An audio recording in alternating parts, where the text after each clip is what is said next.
¿Cómo están? Bienvenidos a su podcast en donde buscamos mejorar el estilo de vida en todos los sentidos, mental, emocional, físico y espiritual. Y hoy estamos estrenando un nuevo formato, vamos viendo a ver qué tal es de su agrado. Esto es Pensamiento Vivo y hoy tengo un invitado que admiro mucho, es un maestro que tuve ya la oportunidad de estar del otro lado yo como alumno, lo cual también siempre es muy enriquecedor y es una de las figuras que de alguna manera siempre he querido entrevistar y ya, esta vez se nos dio. Salvador Yáñez, maestro Salvador Yáñez. ¿Cómo estás, Salvador? Hola, gracias por la invitación, Fer. Qué gusto en volverte a encontrar. Aquí y en está. este contexto tan nostálgico. Así es, así es. tan lleno de vibra rebosante de los tiempos. Así es.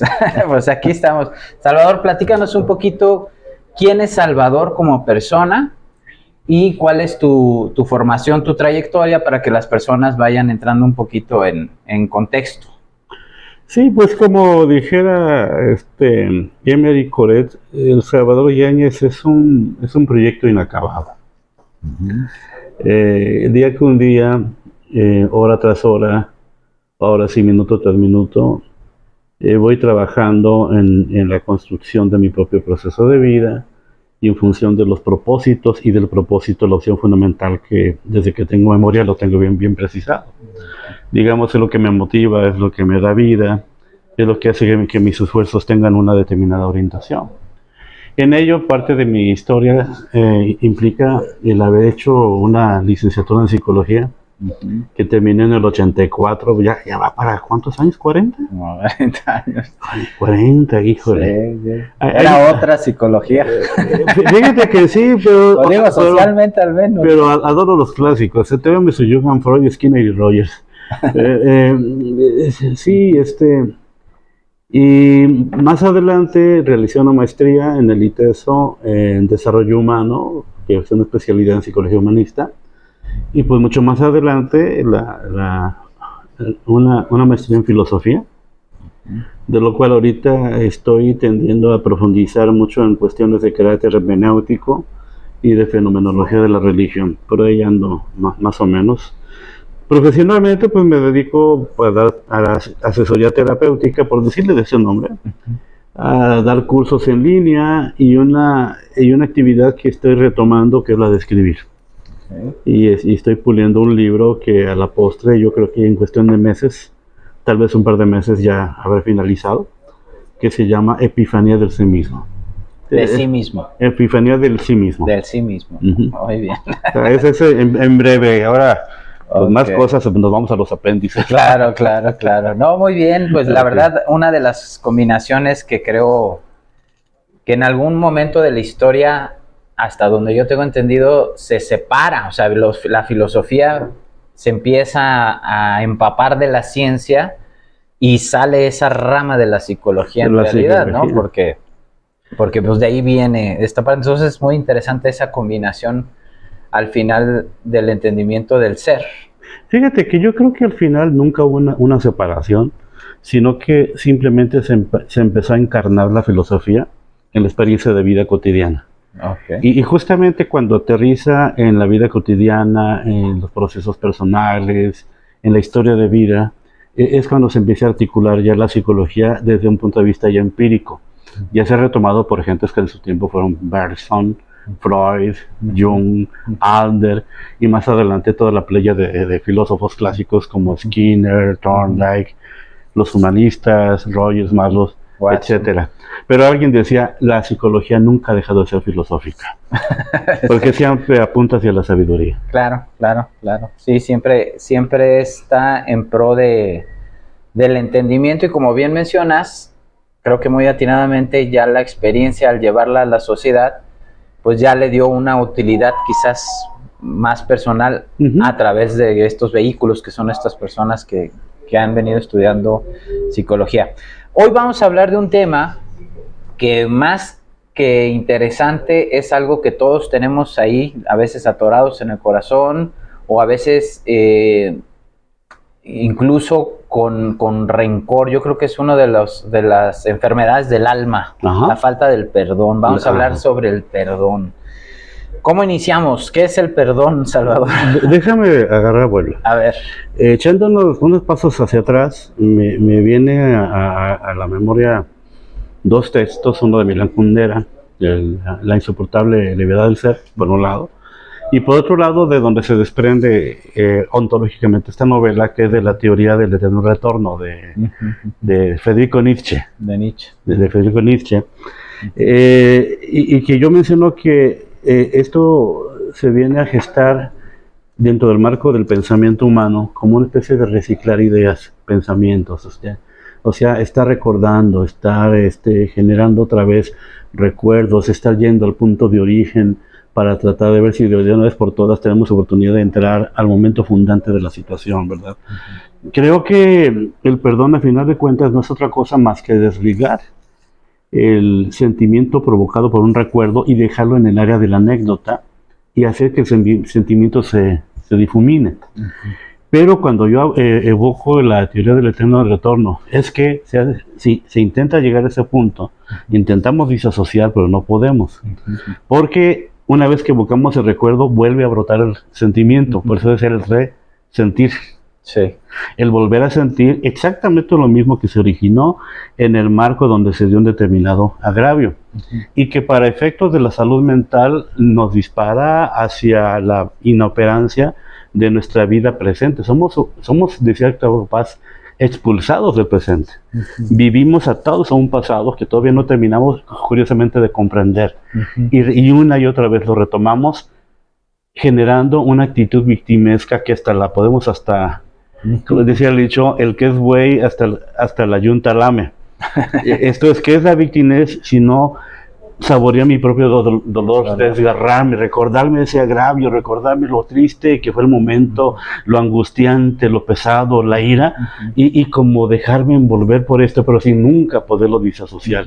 Es una especie como de masoquismo intelectual, sí, diría yo. Sí, de acuerdo. Ahora, hay una característica importante. Tú decías, y estuviste desmenuzando un poquito esta ir y venir sobre un evento de un recuerdo. Más, sin embargo, hay ciertos atributos o características que tuvo ese recuerdo a diferencia de todos los demás recuerdos. O sea, aquí estamos hablando de un recuerdo que me impactó, que me impacta de alguna forma, pues no positiva, podemos decirle, o hay una transgresión, un dolor, un arrepentimiento, porque puede ser, es un acto, una circunstancia en la cual yo fui protagonista, pero puede ser que yo o tomé ventaja y hoy me arrepiento, o al revés, o me dañaron, ¿no? O sea, tiene sus aristas ese recuerdo. De hecho, me parece que ese recuerdo tiene elementos de carácter traumático. Ándale. Entendiendo el trauma como un evento al cual no sabemos responder, que nos quedamos a medias. O sea, nos impacta, nos choquea, genera en nosotros una sensación de angustia, diría yo, pero eso se queda en el área del sentimiento. Nunca hay una respuesta al exterior. No lo digerí ni lo externé. Sobre todo eso, ¿no? O sea, no soy capaz de darle una lectura post-presente, o sea, más allá de la situación, que me permita entender el significado profundo del evento. Me quedo en la superficie, o me quedo a medias, justamente porque hay una capa de dolor que me inhibe la posibilidad de penetrar en la oscuridad del evento y poder recuperar el aspecto esencial que le dio origen. Y como no nos gusta situarnos en el marco del dolor, evidentemente le rodeamos o medio le tanteamos, pero no penetramos hacia el interior y nos quedamos simplemente en la epidermis de la situación, o sea, en la superficie. En la superficie. Y por eso damos dale y dale, como que la misma sabiduría organística de la persona jala a mantenerlo siempre presente como un evento, pero nuestra falta, yo digo, quizás como a Dante, ¿no? Y de falta de un Virgilio que nos lleve a las profundidades del infierno para enfrentar toda la serie de fantasmas y de tormentos de los cuales ese recuerdo está constituido, me permita acceder al significado fundante de esa situación. Ahora, hay perdón Al menos así de forma Yo no puedo coloquial. perdonar este café. Entonces, No, está muy bueno. Nuestro anfitrión nos ni lo voy a regaló uno. perdonar nunca. ¿Perdonar a alguien o perdonarme yo? Porque a fin de cuentas, si tomamos la misma base de la que estamos ahorita compartiendo, o sea, qué es más fácil? Yo creo que la gente que nos está viendo, primeramente pensamos externamente de que nos dañaron, estamos heridos y vamos con ese resentimiento, entonces no perdono. ¿Sí? Entonces quisiera tocar primero esa parte del perdón exterior hacia alguien más, pero hoy me he dado cuenta, y en experiencia propia, que cuando uno sana sus heridas, las sanas primero por fuera con la gente, con las relaciones, pero luego viene algo más fuerte, y porque esa misma herida también sangra por dentro, y entonces ahora me toca sanarla a mí, y ahí es la confrontación. O sea, según yo ya la liberé, porque ya cicatrizó, ya la curé por fuera, no, por dentro sigue sangrando y tienes que sanar interiormente también tú esa misma herida. Y ahí es perdonarme yo. Entonces, en esos dos francos, el perdón hacia los demás. ¿Qué podemos extender ahí? Vamos, como dijo Jack el Destripador, vamos por partes. Okay. Sí. Pero si me permites entonar una estrofa de una canción de Facundo Cabral, creo que se llama Que sí, que no. Okay. Y decía más o menos: yo tengo dos enemigos, pues dos puntas tiene el mar. Uno es el que pisa al otro y el otro el que se deja pisar. Que sí, que no. Es interesantísimo, ¿no? Porque evidentemente quizás ante una especie de pereza mental o la tendencia a simplificar mucho las cosas a fin de ser operativa la vida cotidiana, no tendemos a pensar en profundidad, y dentro de este no pensar en profundidad nos quitamos de la ecuación y decimos: el agraviante es el otro. Fue el que me mentó a la madre, el que no me pagó, el que me ofendió, el que se metió con mi hijo, etc. Ok, evidentemente, objetivamente, si hay un agravio que viene de afuera. No más que cuando pasa el umbral de mi sensibilidad y entra al área de mi consideración de las cosas, la interpretación que yo hago del agravio siempre tiene sabor a fragilidad. ¿A qué me refiero? A que yo soy la víctima. A que soy el pobrecito que me agarró sorprendido, que no supe qué responder, que no supe qué acción generar, que me pareció pues imposible decirle algo porque se va a enojar y se va a hacer una regata aquí y no asumo por ese mismo ejercicio de amplificación que hay una responsabilidad mía personal por haber permitido que el agravio se fuera y el otro se fuera tan campante como la doña. Bien. Sí, ten en cuenta, yo permito y soy copartícipe de la situación que se genera. Ok, pregúntame, ¿y esto qué origen tiene? ¿Qué origen tiene? Ahí te va, gracias por preguntar. El origen que tiene es esta fragilidad, es la falta de un autoconcepto más definido, más estructurado y más tematizado de nuestra persona. Como que lo asumimos desde la perspectiva de que yo soy en función de lo que yo conozco de mí, hasta ahí.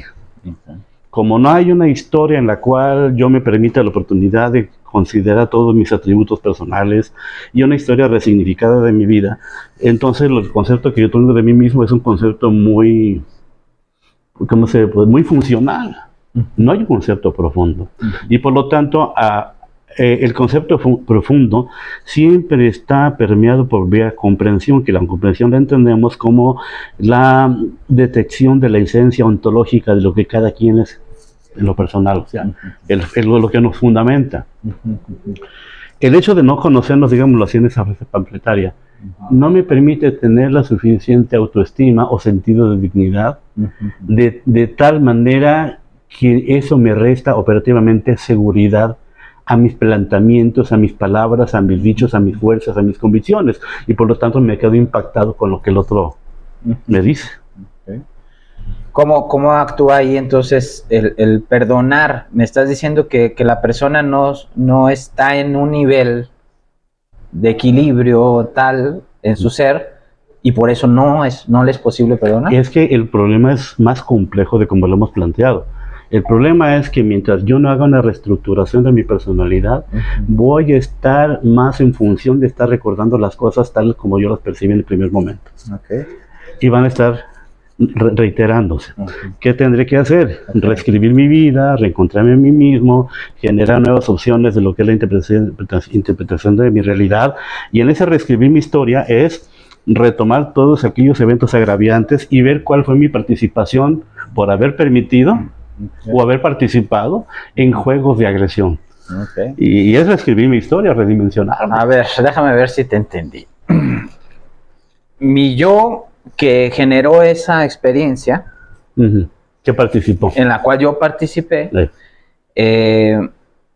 Hoy en día la sigue retomando y sigo regresando a ella y tengo la misma interpretación porque como la percibí, así la memoricé y así yo la voy cargando y ese veneno lo traigo yo. Y esa interpretación es lo que me genera el sentimiento, no el evento. La interpretación del evento, primeramente porque me veo fuera de él y me veo como víctima. Cuando yo empiezo a trabajar en mí, a evolucionar, a ver el mundo desde otro punto de vista, a ser más íntegro, a ampliar mi visión, tener más conciencia, como lo quieran llamar, yo mejoro en general mi identidad.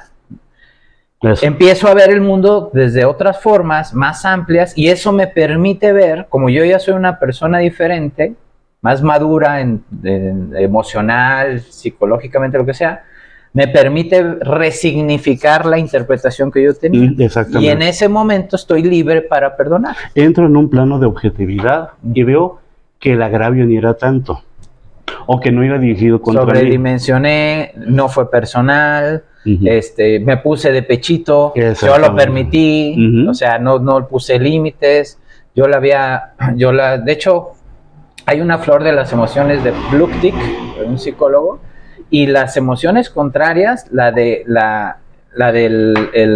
sorpresa, la emoción de la sorpresa, viene por la desatención, es decir, como yo no estaba pendiente de eso, permití que me cayera de sorpresa algo, y entonces me dañó, pues sí, pero estaban las señales que tú no las viste, ¿no? O que las vi, pero las ignoré. Sí, las ignoré por conveniencia, por alguna situación en su momento de mi ser. Ahora, hay personas, llego, cambio, perdono, y nos comentaban hace rato, perdono, pero no olvido. Sí te perdono, pero no olvido, ¿no? Y se dice mucho que el perdón es para ti. Cuando tú logras perdonar, en realidad quien descansa eres tú. Porque a veces ya no está a veces ni la persona, ¿no? Hay muchas ocasiones en que ya no tengo a la persona para perdonarla, pero yo sigo trayendo ese coraje de esa interpretación. Sí. Sí, fíjate, yo creo que tenemos que distinguir, Fer, en dos operaciones. Lo que es recordar y lo que es evocar. Lo que es recordar es traer pensamiento las imágenes del evento. Pero el recordar no implica necesariamente resentir, porque ocurre únicamente en el plano conceptual, lo cual lo convierte posteriormente en anécdota. Y la anécdota se puede platicar indistintamente. ¿Qué es cuando platicas alguna desgracia? Hay uno que dice desgracia más tiempo igual a comedia. Bueno, ahí está. Entonces, cuando ya es una anécdota, ya la superé, ya hasta me río del ridículo. Decía Frankl eso, cuando ya nos reímos de lo que nos pasó, ya estamos en vías de curación. Exacto. Bien. Sí. No obstante, el evocar es cuando el organismo empieza a generar emociones a partir de una determinada imagen, de un determinado no sé, hasta un perfume, algún recuerdo sensorial que me vuelve a echar para atrás al pasado. Y aunque yo no quiera, el organismo está generando pues esas sustancias que me están llevando a volver a sentir. Y como estuve en peligro, pues se quedó bien grabada esa advertencia en mí, ¿no? Aquí la cuestión es que el arte de perdonar significa que a partir de que yo entre en un plano de objetividad, comprendo y entiendo el mecanismo de la situación, y voy teniendo insight y digo, ajá, ya fue lo que pasó. Entro en la lógica del otro, ya sé lo que traía, ya sé cuál era su intención, ya sé cómo fue que se generó un determinado ámbito para que esto se diera, y también cómo yo entré, como dijo el chavo sabiamente, sin querer, queriendo, a un determinado juego. Decía Rick Verne, los juegos que participamos, pensando que no me iba a pasar nada, o pensando que yo iba a ser el triunfador, o que iba a sacar algún tipo de beneficio, pero no, me entorpecí, no hablé a tiempo, el otro me sorprendió, etcétera, y aquí me tienes con la cara de estúpido, no sabiendo qué hacer. Muy bien. En el plano de objetividad, cuando yo tengo este yo reconfigurado, esta visión más clara, diría Rogers, con esta sabiduría organísmica, entonces sé cuál es mi participación en los hechos, de tal manera que así, ahora bien lo que tú dices, me empiezo a cuestionar si yo necesariamente soy el primero que debe ser objeto de mi perdón. Y si me tengo que perdonar, ¿qué es lo que me tengo que perdonar? Ahí te va. Tratar de sacar ventaja, haber participado en un juego que yo pensaba que no me iba a ir mal, haber estado distraído, pero sobre todo, ver, lo que más me tengo que perdonar es haber sido tan pendejo. Sí. O sea, ¿qué es pendejo? Es aquel que viendo las cosas hace como que no las ve. Sí, tal cual.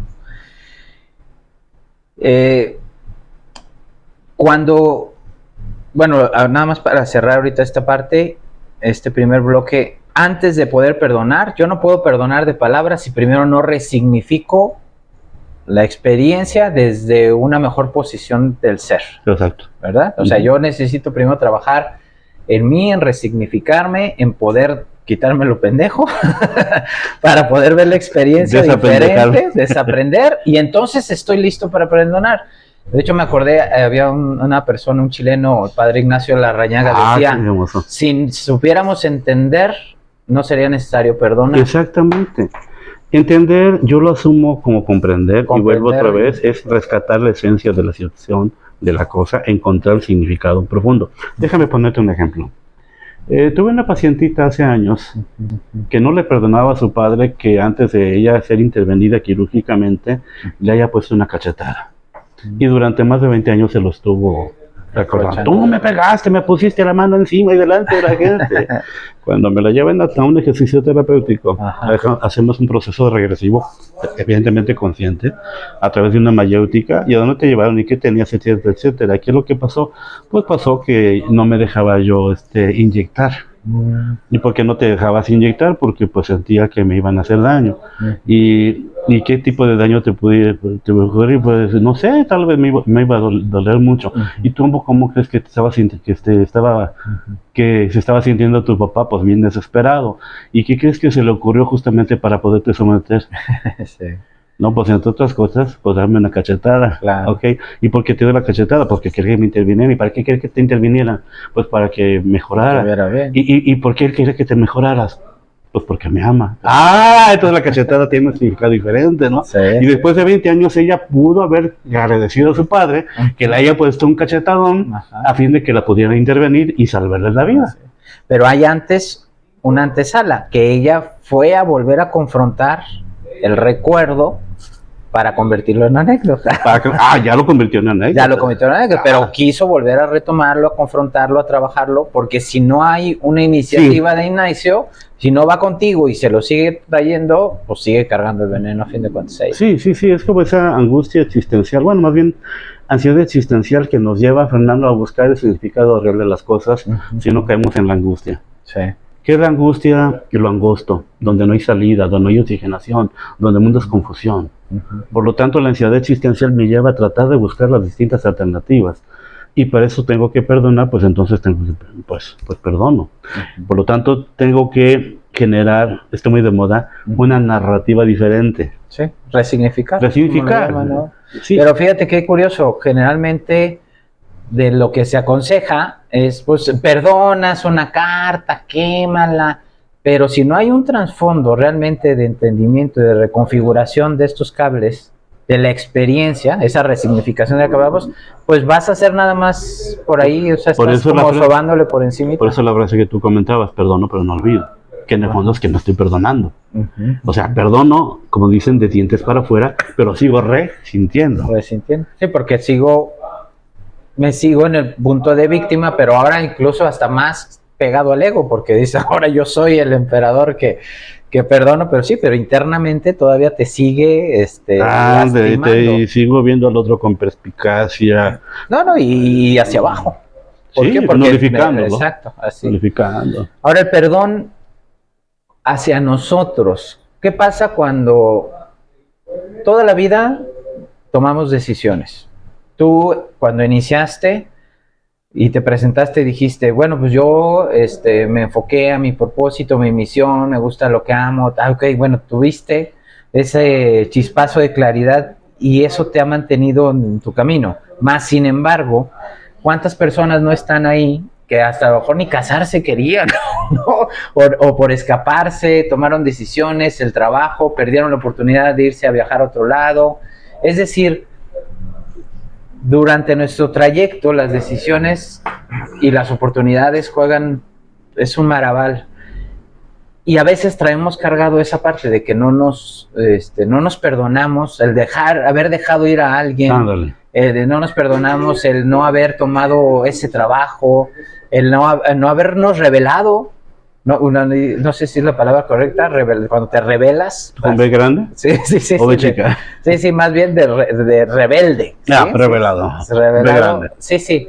Revelado ante tus padres porque no te permitieron y caíste y te quedaste, ¿sabes? O sea, venimos arrastrando tantas cosas, ya no cuando que nos lastimaron, nosotros mismos, a veces esa nostalgia, regresando al recuerdo, volvemos a somatizarla, volvemos a sentir que no somos suficientes y no nos perdonamos. Sí. ¿Qué pasa ahí con ese perdón propio? ¿Cómo perdonarnos? Mira, nosotros?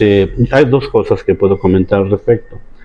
Una de ellas es, no podemos negar que la historia de nuestra vida no es otra cosa más que la historia de nuestras decisiones. Porque cada decisión nos dio una orientación diferente. Bien. Al margen de la evaluación que hagamos de cada decisión, viene la segunda consideración, me lo decía incluso un poeta jalisciense llamado Elías Nandino. Fue mi maestro en un taller de literatura, y yo estoy de acuerdísimo con él cuando decía que él se arrepiente más de las decisiones que no tomó que las que sí tomó. Porque tomo una decisión y la ejecuto, al menos estoy arriesgando. Estoy saliendo de mí. Decía Coret, estoy autotrascendiéndome, que si me salió mal, me salió bien, hasta que no vi el resultado, supe si fue una buena o mala decisión.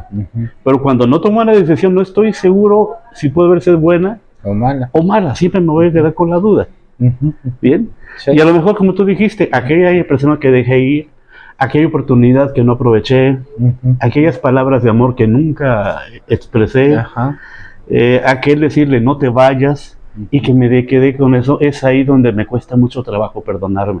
Exacto. Y donde reitero otra vez y me digo a mí mismo, ¿por qué no lo hiciste? Sí. Pues por pendejo. Sí,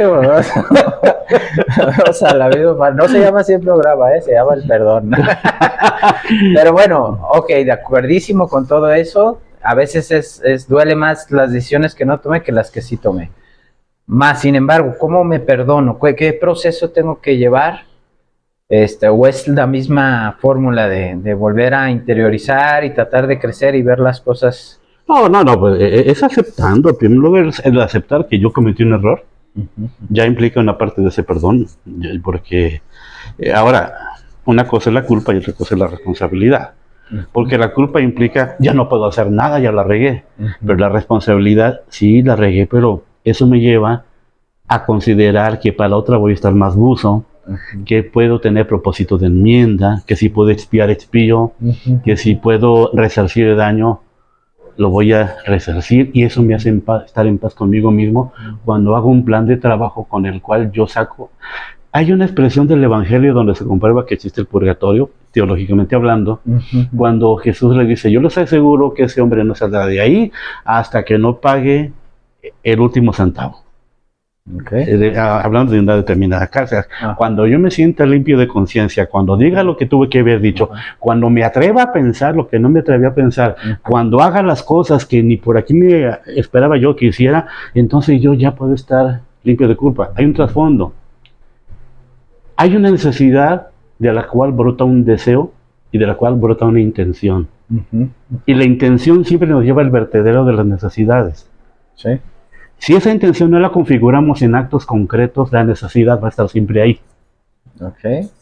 Por lo tanto, la única forma de liberarme a mí mismo es haciendo cosas que no estoy acostumbrado a hacer.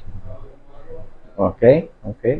Entonces hay una necesidad que manifiesta en sí una intención, un deseo, y ese deseo me lleva a mi intención, y esa intención va a impulsar mis actos. No. Si siguen siendo los mismos, estoy en un círculo vicioso, pero la necesidad siempre está ahí.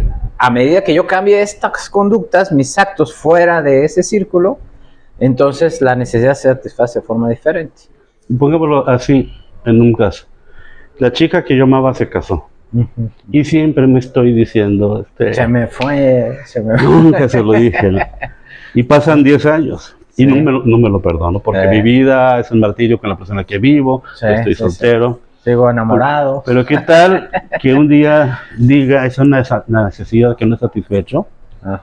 Por lo tanto, es justo que para ser honesto conmigo y con la persona que tal vez estuvo esperando que yo se lo dijera, vaya a su casa y teniendo 2 chiquillos, uno aquí y otro acá, yo le diga, nomás vine a decirte que en su tiempo te debe de haber dicho que yo te amaba y que me quería casar contigo. No sé. Perdóname por... Ya trauma para la otra mujer. A lo mejor ella no me perdona, pero yo ya me perdoné. Sí.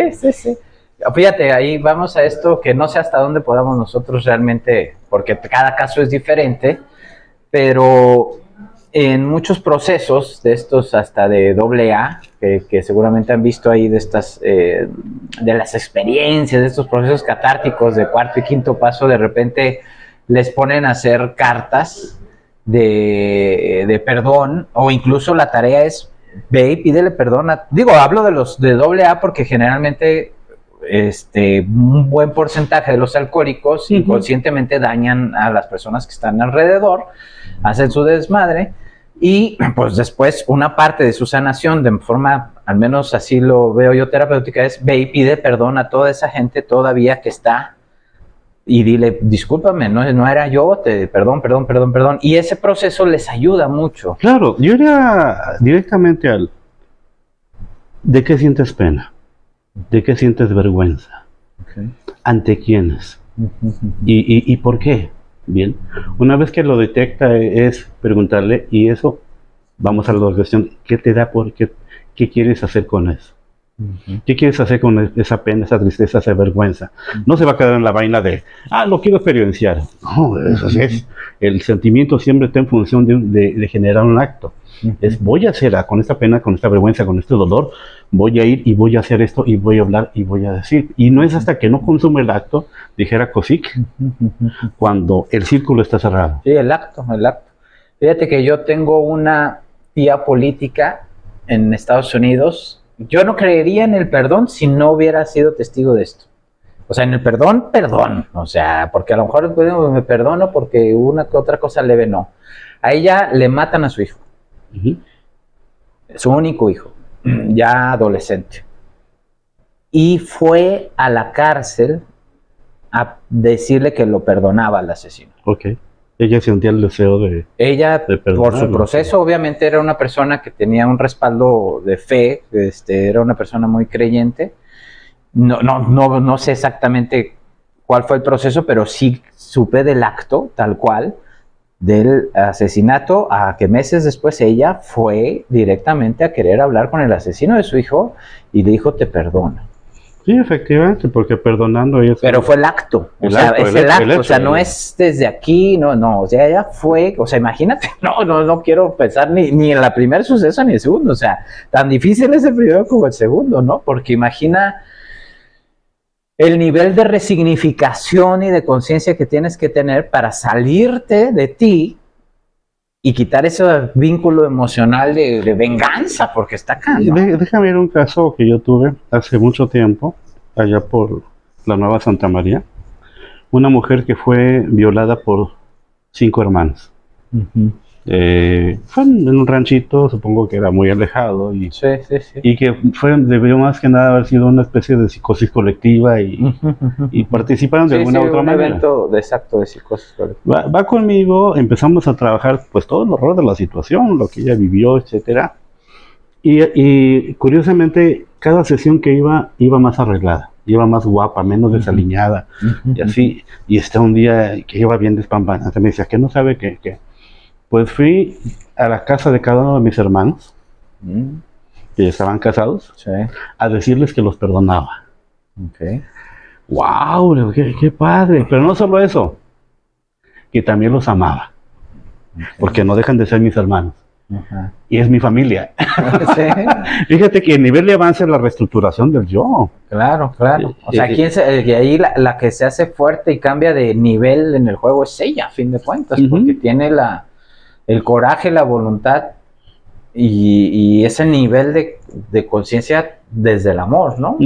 O sea, que ahí quien se portó de la altura, en realidad se recupera es ella, pero digo, el proceso está... No, yo es el golpe terapéutico más fuerte que yo he tenido en mis trabajos. Y ella me decía, y no sabes qué cara pusieron. Primero de asombro, luego de pena, Claro. y por último de vergüenza. O sea, les regresas esa de lo que hablábamos, de ese recuerdo que trae toda esa, que evoca toda esa sensación, ¡pum! La sacas de ti y la regresas para el otro lado. Acuérdate de lo Ho'oponopono, ¿no? Que de son unos rituales hawaianos, no sé si has escuchado, que es una oración que supuestamente si tú tienes una situación así de alguien que debes perdonar, la estructura es perdón, lo siento, te amo, gracias. Okay. O sea, estas 4 palabras las repites una y otra vez pensando en la situación, en la persona. Y bueno, teóricamente, según este ritual hawaiano, pues estás enviando tú esa energía, si tú quieres, en los campos mórficos o lo que sea, a esta situación de que te perdonen. Pero yo lo cito por la estructura. O sea, que dice perdón, lo siento, o sea, hay corresponsabilidad, o sea, te perdono, lo siento, ahí me estoy haciendo parte de que yo también fui partícipe de eso, te amo, que está el amor ahí, y gracias, o sea, te agradezco, que es el proceso que dices que se llevó a cabo, ¿no? Sí. O sea, a fin de cuentas esa es la estructura. Sí, y todo regresó a la relación original que ellos tenían. Ahora supongo que ellos tuvieron que trabajar cada quien por su parte. Sí, porque a lo mejor lo tenían bloqueado, se les detonó, tenían la culpa, pero ahora la emoción hizo una metamorfosis hacia la vergüenza y sentirse menos, o sea, porque a fin de cuentas... Y fíjate que esto abre una brecha, Fer, para hablar de una consideración que no está de más, que el perdón es fundamentalmente salud mental. Me gusta. Que le hace más bien a quien perdona que quien es perdonado. Ok, sí. El otro puede decir, es que yo necesito tu perdón, bueno, yo ya te lo pedí, si no me quieres perdonar, pues ahora yo no puedo, ¿no? Pero la bronca está de este lado, del que tiene que perdonar. Sí. Porque el que tiene que perdonar, tiene que saber qué hacer con su rencor. Tiene que trabajar en sí mismo a fin de que su organismo su ser más bien, ya no esté generando la misma cantidad de resentimiento y tiene que leer las cosas desde un mapeo diferente. Sí. Tiene que corre más riesgo el que perdona, por eso es que es tan difícil. ¿Qué relación hay? Estamos hablando de perdonar, amar. ¿Cuál es el vínculo entre esas dos? Pues lo dice San Pablo, ¿no? Bueno, no sé si lo... Porque ahorita dijiste, perdonar es salud mental. Igual te dice, el amor debería ser una enfermedad social, ¿no? Déjalo establezco así. A falta de una mejor definición del amor, vamos estableciendo una correlación entre el amor y el acto de donarse, el acto de dar, de dar sin esperar. Por lo tanto, yo no puedo amar o no puedo darme completamente si hay algo que me está deteniendo el poder hacerlo. Y ese algo se llama resentimiento. Por lo tanto, para hacer un ejercicio amoroso pleno, donde me estoy dando de manera generosa al otro y le deseo lo mejor, pues te perdono hasta tus extravíos, te perdono tu estupidez, te perdono tus inconsistencias. Al final de cuentas, no espero ni siquiera que correspondas a mi sentimiento, a mi gratitud, no lo espero. Como dice la canción, incluso te perdono no amarme. Sí. Precisamente por eso lo cito, porque es muy común, por ejemplo, en una relación de pareja, que alguien se equivoca y pues sí queremos estar juntos, está el compromiso, está la ilusión, y a lo mejor pues yo hice un acto de violencia hacia la persona o le fui infiel Y luego ahí viene eso, pues sí te perdono, pero luego ya no, o sea, yo ya no me quedo satisfecho si realmente me perdonó o me la está guardando, ¿sabes? O va a vivir su duelo y luego se me va a volver, o si realmente me está perdonando desde esa esencia del amor, de resignificar, de entender que fue causa de los dos, y entonces puedo volver a retomar la relación al 100. Al final de cuentas, Socios, matrimonios, ese tipo de situaciones. Al final de cuentas, Fer, en su contextura, en su esencia, ¿qué es lo que perdonamos? Sino errores humanos. Sí, somos humanos. Lo más seguro es que el otro me agravió sin siquiera querer agraviarme. Sin alevosía. No era tal vez la intención. Que fue algo mal dicho, que falta de compromiso, que carencia de pantalones para enfrentar algo. Pero lo más seguro es que el otro generó un agravio, no atendiendo, no sabiendo exactamente lo que estaba haciendo, ni las repercusiones que podía tener sobre mí. Si yo no soy capaz de perdonar a los humanos y saber que, le diré a Hannah Arendt, el error es parte de la condición humana. Sí. Y en un matrimonio, pues... No, pues... Oye, como eso, y es hasta autobiográfico, ¿te acuerdas de 1993?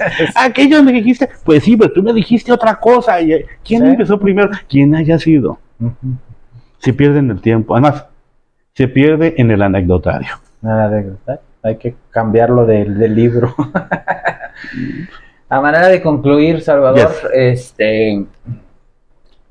¿qué podemos concluir de todo esto en cuanto al perdonar, en cuanto al perdón? Fíjate, yo retomo una parte de lo que te dije y que estamos comentando allá afuera, a forma de una reflexión inicial. Urge que la sociedad en pleno asuma una relatoría diferente en términos de recuperar su experiencia de vida a fin de que sea resignificada. Esto significa que los consejeros, coach, psicoterapeutas, ya tienen que formar parte de los equipos de salud mental. Sí. Que los matrimonios, antes de ir con el abogado a promover litigios, a ver quién se queda con la casa y con los niños, primeramente vean si es posible reconstruir el vínculo amoroso y que se tendrían que perdonar, porque estoy seguro que una vez que pasemos por el proceso de resignificación de los eventos, podemos llegar a decir, ¿y por esto nos estábamos peleando? Sí, sobredimensionamos mucho y o sea, a mí me pasó.